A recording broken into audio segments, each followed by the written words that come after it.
So I'll introduce the next speaker, Dr. Chris Arridge from Lancaster University. We'll be speaking on the development of Ikuchi, an open source web tool using Three.js library for viewing 3D geometry of planetary and magnetospheres. So Dr. Arridge, go ahead.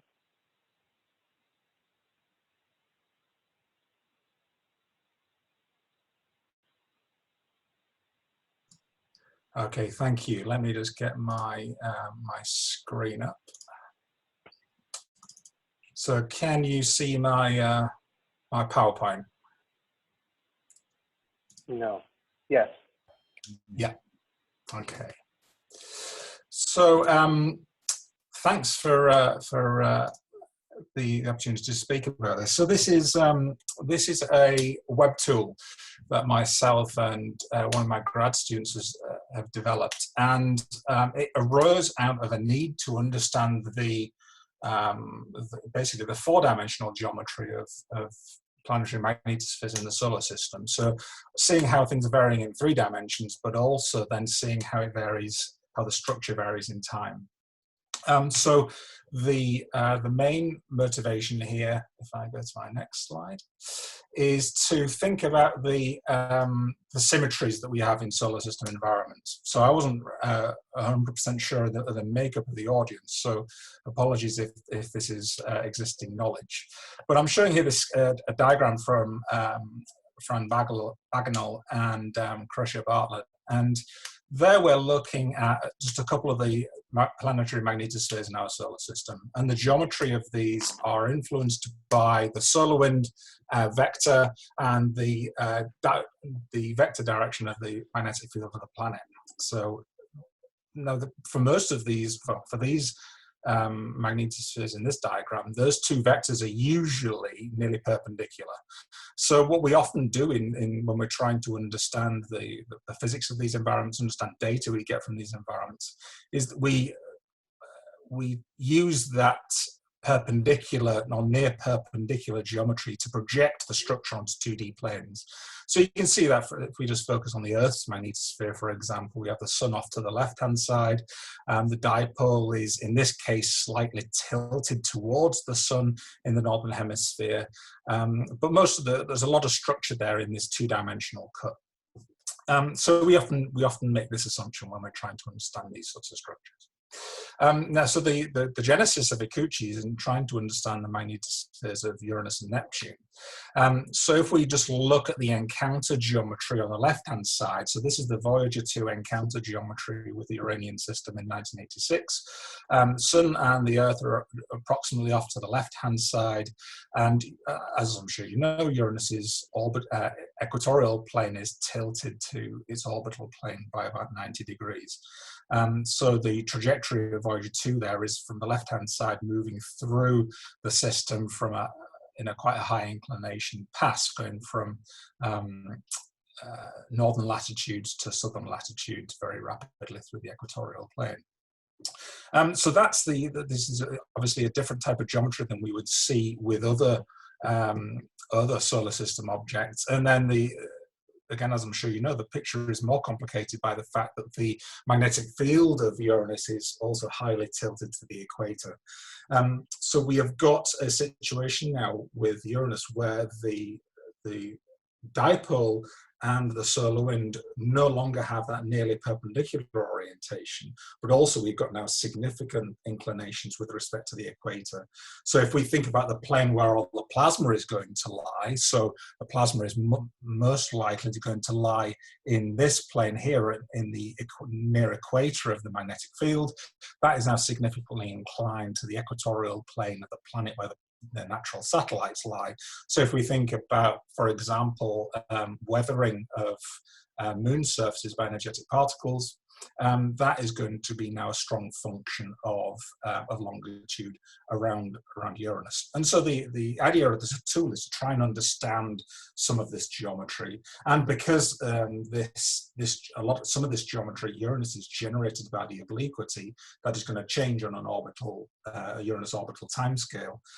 So we have different types of geometry at different seasons on Uranus.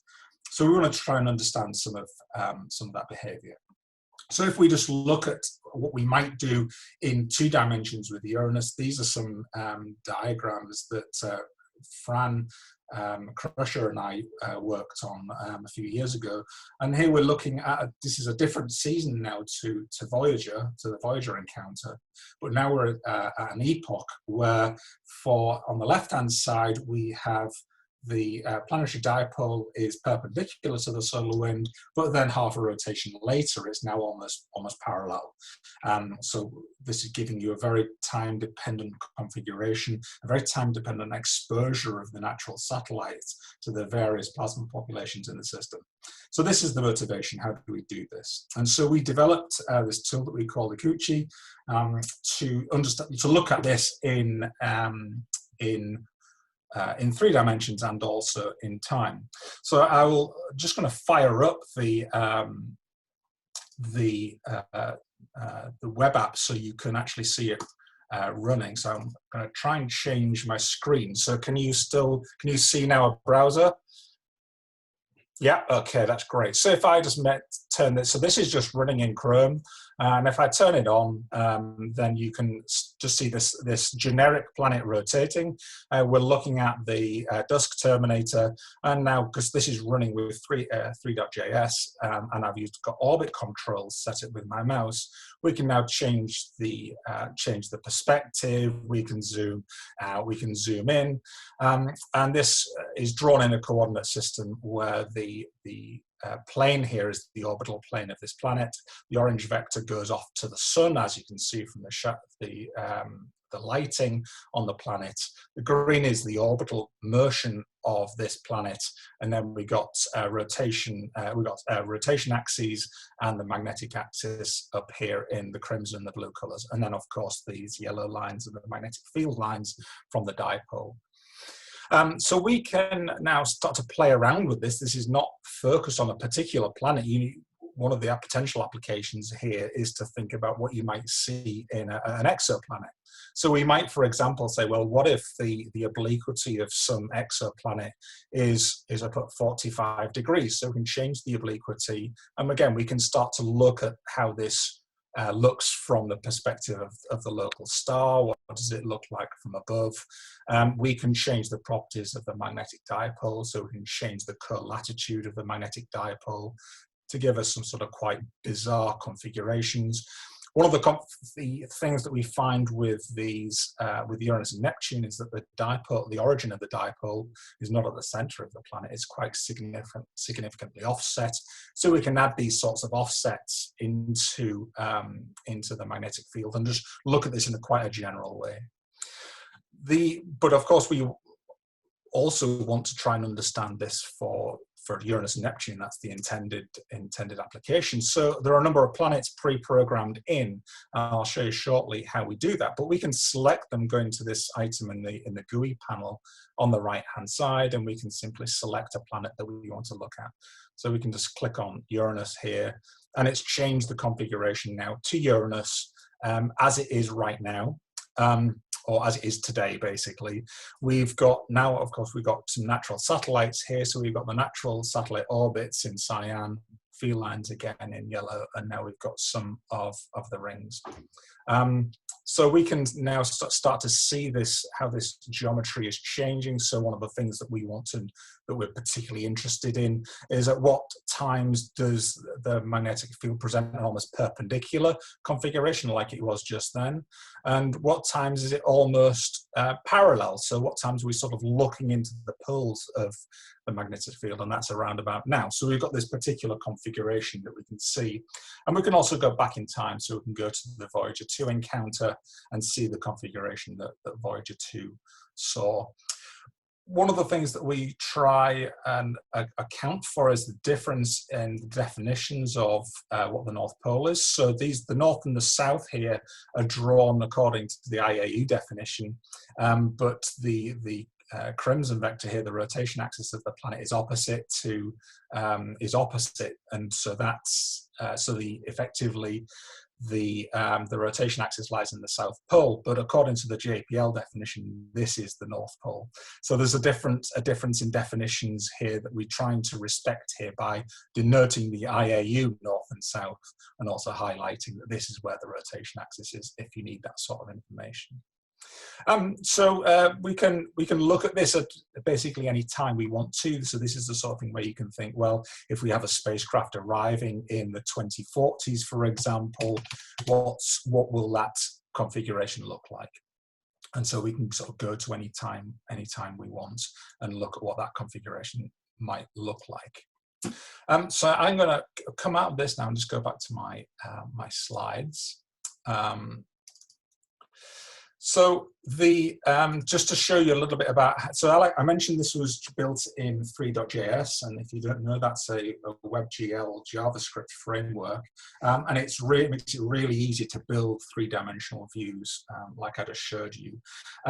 So the scene graph that we build up here is that we start in that coordinate system that I described, defined by a vector to the sun, the orbital velocity, and the orbital plane. So in this scene graph, the red items are actual objects and the blue ones are the groupings. So then we have a grouping for the actual planetary system itself, which allows us then to orientate everything lower than that in a hierarchy according to the obliquity and the orbital phase of the planet. And then below that, we have various things like the equatorial plane, some of these vectors, some of these labels. Obviously, you have the moons and the rings that have objects within them. And then we have the planet itself that's represented by a sphere, the magnetic field itself, the spin axis vector, and so on. So this is how we build that graph up within Three.js, and a lot of these are built up with specific objects that we've defined in the JavaScript. So I found Three.js to be a really nice system. This particular coordinate system that, if you don't know, this is solar orbital coordinates. And to be able to orientate the planetary system in that frame, I needed to know what I needed basically two angles, one related to the obliquity and one is to do with the orbital phase. And I could have got that by solving Kepler's equation, using the linear expansions for the pole positions in J2000 to compute those orientations at runtime. However, we decided to compute them using SpicyPy, generate those angles over a long time base, and then fit some simple functions to them.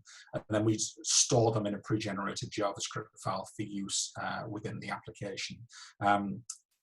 So that's how we're doing this at the moment. And I would like to move to a different way of doing that I'll talk about in a couple of slides.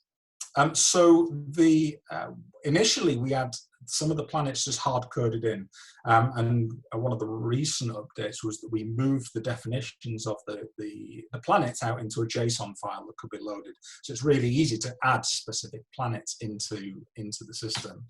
So this is sort of like a cut-down version of just one definition in the JSON. So we have got some information about the planet itself, its radius. We've got a base map to put onto the planet.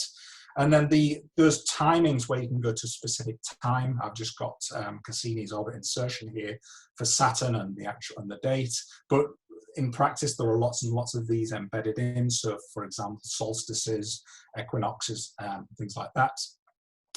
We've got information related to the orientation and the rotation of the planet, the configuration of the magnetic field. Moons, again, it's very easy to add in moons. I've only added in some of the moons, the main moons for simplicity, but it's possible, of course, to add in some of the more, the smaller, more minor bodies, and then obviously the rings as well. So one of the things that I wanted to be able to do with this tool was to generate schematics that I could put into paper. So one of the difficulties with trying to illustrate this is all of the different three-dimensional configurations. And over the years of writing about this topic, I've tried various methods for generating these sorts of diagrams. And some of this is based on some early work that I'd done in MATLAB to try and try and visualize this, and then sort of tracing over the three-dimensional view in Inkscape or Illustrator. But one of the nice things about Three.js is that it has an SVG renderer. So one of the options that we've put into the tool is you can basically click a button. It switches internally switches the renderer from the standard canvas renderer in HTML5, swaps that for the SVG renderer, renders the scene, and then it can copy the XML that describes the scene from the DOM into just a text box, and then you can copy that into a text file, save it as an SVG, and then load that into Illustrator. And that's how this diagram on the left-hand side was created. If you haven't played around with this, if you do experiments with Three.js, then there are a couple of blog posts that I wanted to highlight here that sort of helped me to figure out how this works. And some of these are quite cool. Focused more on visualizing mathematics and taking that into SVG, but it was very applicable here.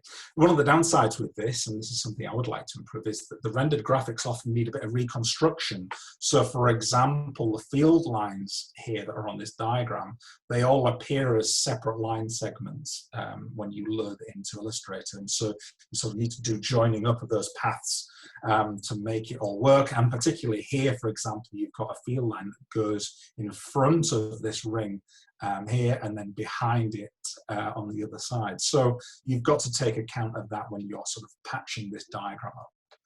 And unfortunately, also the base maps don't really make their way out of into the SVG.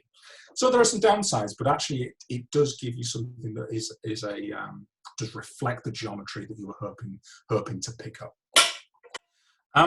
So just some experiences. I want to just close with a couple of experiences and thoughts. Like I said, I'd sort of been playing around with this in MATLAB for a couple of years before this is before I actually made the move to doing my work in Python. And so when I was thinking about generating this tool, I did think about doing this in Python and releasing it as a package.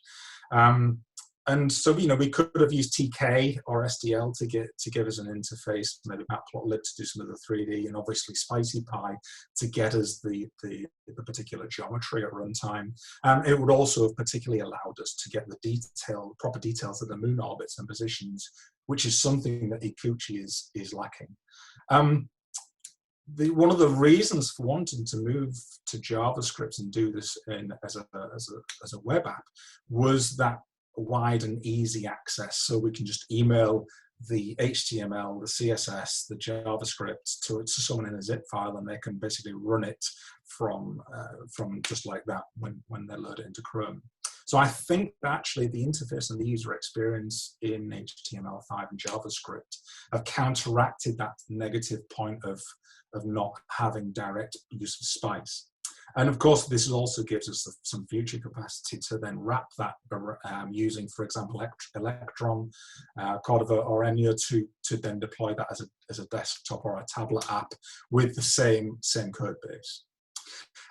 Actually, when preparing this talk, I found that NAIF had a WebGeoCalc 2 tool. So they've got Spice with a REST API, which I didn't know about, which is really, really good, because that does mean that instead of doing the fits, I can just adjust the tool to use the REST API to fetch the configuration for the planet that the user wants to look at.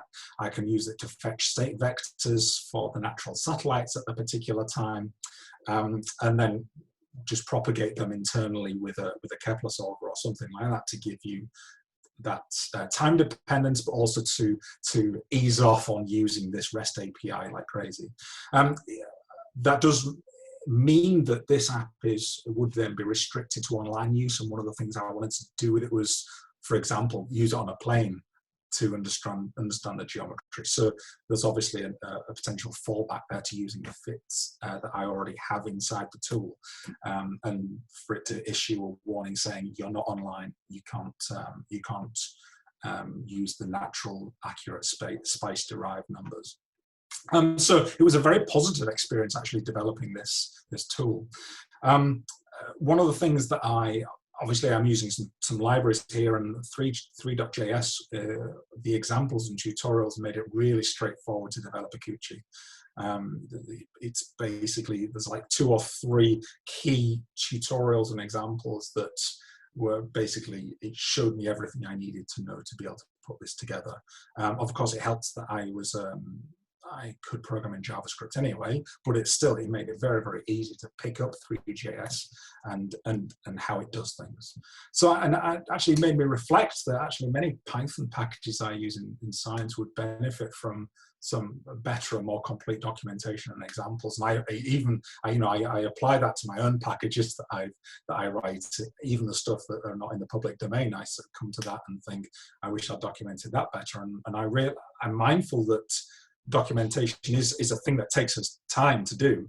But yeah, it's I learn lessons every time I try and use someone else's examples that make me think about my own stuff. And the GUI that you saw on the tool, that's using dat.gui, and it's generally a really quite nice and easy to use solution. And I didn't know about it apart from Three.js uses it for its demos.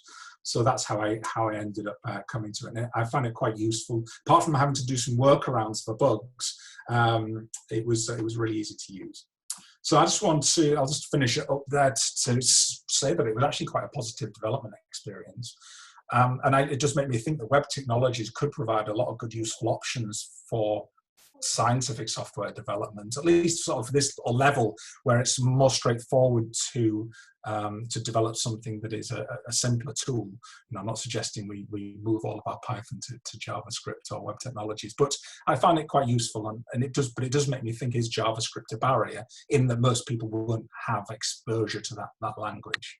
And the final comment is just a tension between that I noticed when I was doing this, between creating visuals that are more realistic and those that are more schematic. And this tool is designed for sort of a schematic understanding. So I found myself sort of trying to reach a suitable balance between something that looks pretty and visually arresting and real in some way, and something that actually gave me solid technical information. So that's what I wanted to talk to you about. Thank you. That was really cool. Michael, I had a question. You want to go ahead and ask that? You had a question? No, you had a question. Oh, yes. So for the drawing environment, can it be some decoupled from your science case so that other people could reuse just the 3D part for their own idea? And I'm asking for it for obviously many other science cases, but also to integrate that maybe with the PDFs in showing a time-dependent, data set-dependent mission status overview of the current data that I'm looking at. The 3D part of the library it's partially decoupled. It's not totally decoupled. The decoupling that I've done has been to pull out particular parts of code that generate particular types of 3D objects, particular parts of the scene graph. So that stuff is usable and is separable. So I think partially yes. The answer is partially yes. But more generally, it would require a bit more work. But certainly, there are parts of it that could be taken out. There's a specific JavaScript file that just contains functions that generate particular things. Okay, and I just checked. There is actually a Python interface for Three.js as well, which is even already bridged for Jupyter Notebooks. So you can look at Three.js objects inside your notebook. So maybe this way we could actually bridge to SpicyPy and get the numbers out. Because what I'm always worried about is if there's more than one config file for planetary constants, because over time, these stay alive and people then wonder, why is my spacecraft half a arcsecond off? So I always would prefer if we go back to Spice and everybody would parse all constants out of those things. So yeah, to make that connection, I think would really be the safer way. Yeah, I totally agree. Yeah, I totally agree. I mean, so And that's Chris, actually, if I can just respond a little bit yeah, more detailed. Actually, this makes me think about planetary pi, and is there a constant section in planetary pi, not to replace obviously PCK files, but is there a specific part of planetary pi where it would be good to have a constant section? It's just a thought that occurred. No, it's in the works for several time now. I mean, I'm just going back and forth in terms of the design. I had first a web scraper, which was at least an official NASA page, but it was not very clear how close it's linked to SPICE, and it was depending on the current, dedication of that person again to scrape it again, to put it on the website. So now I'm thinking it's actually not so hard anymore, thanks to SpicyPy, to automatically download the default planetary constants kernels and just read them out of that, basically dynamic, so that then your constants only depend on the currently installed SPICE version, and that's all. And I mean, AstroPy has this genius constants configuration where you can even go back to atomar physics constants values of 10 years ago or 20 years ago. And we're far away from that, but that would be the dream of the future, where you could switch between different SPICE versions because maybe you needed to understand why a certain spacecraft maneuvering was done in a certain way in the past, you know. But at least we really should get this. I totally agree. Planetary Pi should have a nice default constants submodule that just takes the SPICE values, and then everybody could read from there.